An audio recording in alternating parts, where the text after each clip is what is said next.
we're crazy tight in this family. It's just been the three of us for so long after my wife passed away when I was younger, and we've always been just super tight. I look forward to when I can do these vlogs and kind of share a little bit more. I actually started out that way when I was younger. You can ask Neri, because Neri's known me forever. Is when I was younger, and this isn't that far long ago. This is only about, what, 8 years ago, Neri, when I was vlogging. I had a vlog channel with like 3,000 or 4,000 people on it, and I would do all these vlogs. And we do like little skits with the family. After Amy passed away, we were all very sad. My daughter was 5. My son was 2. In fact, Amy passed the day before his birthday. It was crazy. So Amy dies on the 17th of February. My son's birthday's the next day. And here we are, and we got to go through the funeral. We got to go through all this shit. It was heavy times. It was heavy, heavy times. Neri, I love her because she was there for me. Neri, she was so, I met her years afterwards, but like I was still depressed for years, but I would just keep doing what I did. Did my 9 to 5, took my kids to daycare, and it was just like, gung ho. And I had talked with this shrink who's a friend of mine who I met on Second Life, which I will get back to. And I was depressed. I was doing my 9 to 5. The kids didn't have me around. And my parents really helped at that particular point in time, help them out with my kids. But I saw that, over the past year, they started to get depressed. Well, shit. Then I saw about this game on Second Life. I heard it on the radio. I said, I'm going to try this out in my off time as a hobby and see if I can make any real money at it. Because that was fun to me. Playing a video game and making real money, are you kidding me? Okay, let's try it out. So I did it, and I started an advertising agency inside the Second Life game, right? Everybody that was playing Second Life at the time was either like opening up a shop or creating their own thing or involved in some type of weird S&M shit.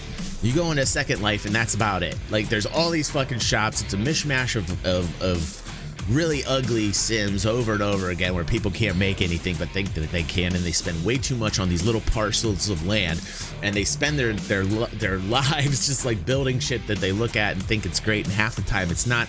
Or they open up these little shops, and there's gems here and there of people that actually do good things. There's these little pockets, of people that actually are excellent creators that make great things that sell a lot, and it's like, wow. I start to make these shops and I rent these signs out for people that have like any place, because of course there's going to be a lot of people that want to advertise their places even though they're shitty, and I put those boards on the side and then I highlight the really cool ones that I go to, and every month I put like a new place that you guys can go to that's like a really cool place inside of Second Life, right? And it starts exploding. I do quite a bit, and eventually I'm doing like $700-800 a month from a video game. And I meet a lot of cool people in the game, but I end up burning out because I was trading at the same time. I was trading the stock market. I had quit my job, traded the stock market, was playing a video game. That's what I did. I sat at a computer a lot, and I looked at lines going up and down all day, looking at charts, and then when I was done with charts, I alt-tabbed out. I went into because at that time I only had one screen, and I alt-tabbed out, and then I would play Second Life, and then I would make money at the video game. And then I was there. I was home for the kids. I was at the house. That was my whole point of why I wanted to do it. I wanted to be there for my kids, because I saw when Amy had passed away, I saw how bad my kids were hurting. I saw how depressed they were. I saw them crying all the time. There was a lot of times I had to hold it back because, they don't need to see that. They need to make sure their dad's strong. But, after I put them to bed, rocked Devin to sleep, singing some like crazy ass songs,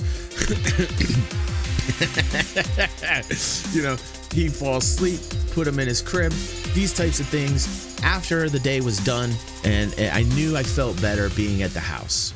So as a stay-at-home dad that stock traded and played Second Life for years after Amy had passed away. 5-6 years. And I did it successfully. Some years were harder than others. But the whole point of it is that I wanted to be there for my kids because they needed somebody. They needed me. And as they grew up, that's why we got so tight. But we were still kind of depressed and looking for something to do. We needed something. Something was missing. Obviously, it was Amy, but we needed something. So I met this woman in Second Life. Her name was Dawn. I still talk to her this day. A lot of people that I meet in video games, I still talk with. I like Neri, she met me through the games. She met me through this site, this dude called Athene. So that was a whole nother story. Like, I have this I think very noteworthy history that I should probably write as a book one day, but God knows, maybe people wouldn't be interested in it. I don't know, but I think it's interesting. Anyway, so that I met Neri through this one dude named Athene, who was at one point this dude that played World of Warcraft, and you know, he had this community, and I knew Reese, and that's why I called myself the Games. But anyway, getting off topic. So this psychologist, this shrink I meet in Second Life, super awesome, super hot. I have some podcasts somewhere on my WTF channel. Just awesome woman, just really intelligent, very beautiful, older, and super smart. She says, "Hey DG, you know what you need to do?" And I'm like, "What? You're gonna shrink me? Come on, Don." And she's like, no. She's like, "Really, you need to get a journal and write everything down." And I'm like, "Oh, that's not my style." Well, she had known that I was doing YouTube. She knew that I was interested in it, but I wasn't doing anything at the time, but she knew I was interested in it. She knew I was making money in Second Life. So she's like, "Well, why don't you get a flip cam?" Do you guys remember flip cams? You guys remember those flip cams? It was a camera. It was just like this. It was like your phone, but it was just a camera without the phone. It was a big deal. It's like 2011, I think, somewhere around there. Yeah, the early GoPro, right, E-Rock? Right, exactly, E-Rock. And she's like, "Well, why don't you get one of those?" Vito still has one. And I was like, that appealed to me. That like really appealed to me. So I said, okay, all right, I'm gonna get a flip cam. I was part of this community on Athene Wins, and they had this website called, God, Neri, if you're still listening, do you remember what the hell the name of that website was called that we used to post in? I don't know if she's even there. She might be listening. I can't remember the name of that fucking website we used to use. It was like a forum. Essentially, it was like a forum board set up by Athene, and they were getting into like some philosophical iPower. It was called iPower, and they would all post like these philosophical kind of vlogs and this shit. And I had this flip cam, and it was on the anniversary of my wife passing. And I had got this flip cam in December, and I never used it. And on that day, I turned it on, and I just filmed myself the entire day. Pretty much. Talking and rambling into the camera. And I put it down, and I remember afterwards the next day, I picked it up again, and I did it again. And then I set it down, and something felt good about it. Something felt cathartic about it. Like something, like it released. Like I got this release where I was like, I got this out of my system. And then I talked with Don the next day, and I said, that was brilliant. I said, that was a brilliant fucking idea. Yeah, like it just, everything that was bottled up, everything that was inside, I just talked it out. And I was just super me talking to the camera. And then I was talking to her, and I said, you know what I want to do? She's like, what? I said, I want to take it to the next step. I want to go beast mode on this. I'm going to post it. She's like, what? I'm like, fuck it. I'm not happy with just this. Like, I need to take it to the next level. Like, I need to just put it on, and I need to put it on the internet. And she's like, I don't know if you want to do that, DG. Like, that's, you know, that's really private things. And I told her I was a fucking mess. It was like me watching that funeral it was like me watching that. Did you guys watch that, by the way? Excellently done ceremony by Aurora Republic. I don't know if you guys have watched that yet or not, but we streamed that on Tuesday, and man, I was a fucking baby. Yeah, dude. Like, I love what they did, and I'm so glad it got them more recognition. I am so happy to see that they went from 800 views to, I think they're near 2,500 now, which I'm so happy. It's not a lot. It's by no means, you know, board gamer numbers, but it was nice to see that they jumped up times 2.5 or 2, or, you know, it was nice to see that our community went over there to pay their respects. It was super classy, and guys, I fucking love you guys for that. Like, when I saw that and I had some shit comments on that video too, and I just erased them and I blocked those people. there were people saying some really dumb shit. There was like 4 or 5 comments, but for the most part, a lot of people were very respectful. And I hope that video continues to get shared, and I hope that gets featured. I really hope Cloud Imperium looks at that and gets that video featured, because that is about the goddamn, when real life events translate into a game like that and hit that hard, that's what makes it hit that hard.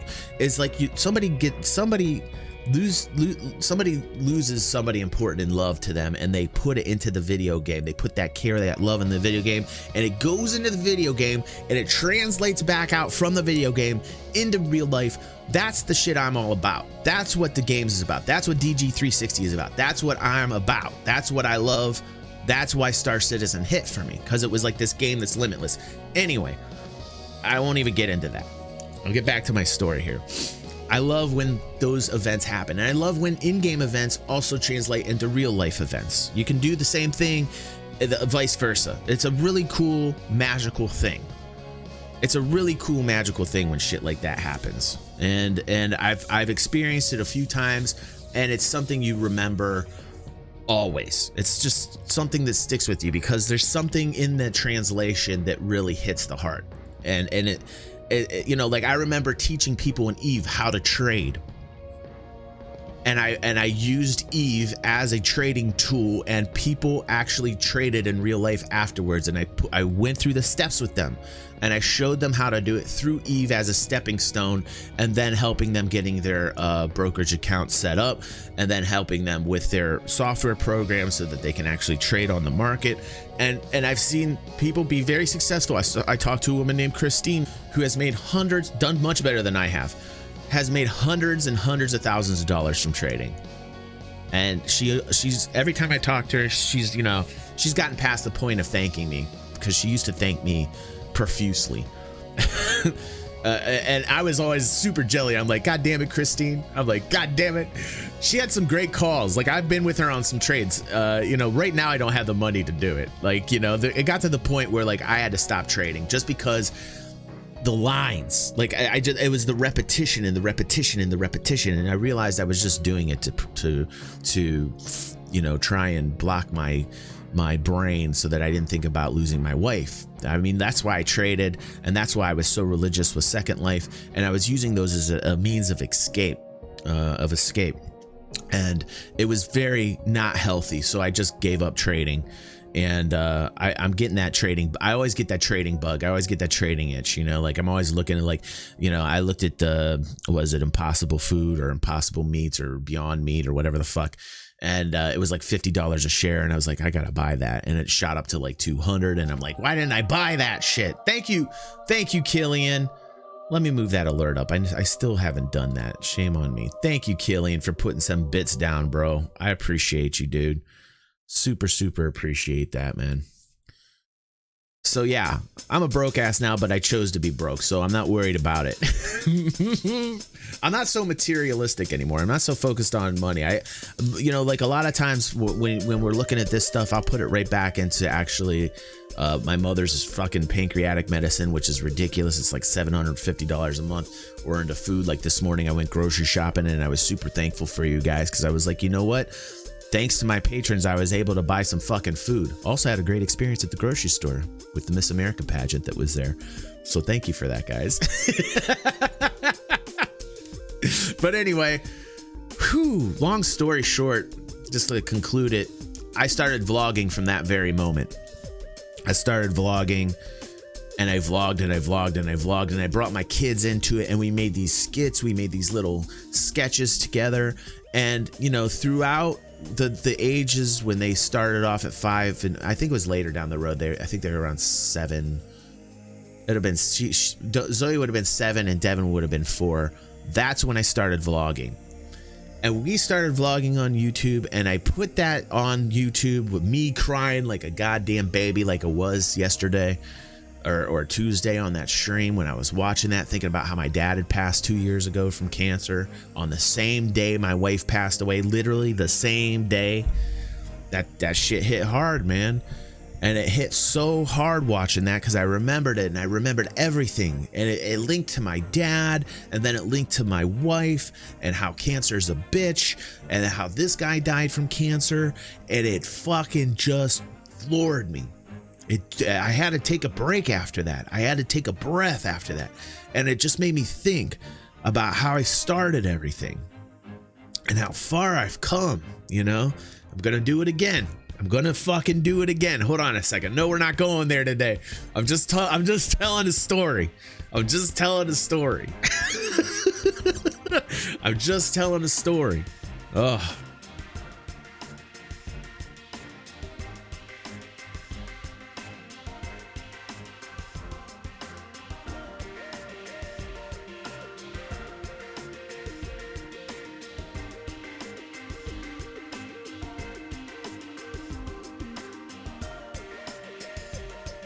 Today's video has been brought to you by the generous patrons of DG360 who make continued content possible. DG360 patrons enjoy monthly giveaways like Star Citizen packages, Steam gift cards, and any game that you want giveaways. Please consider donating $1 if in any way you enjoy DG360 content. And these difficult times where independent content creation is under attack from the FTC and left to die by YouTube, it's nice to know that I'm appreciated. Thank you.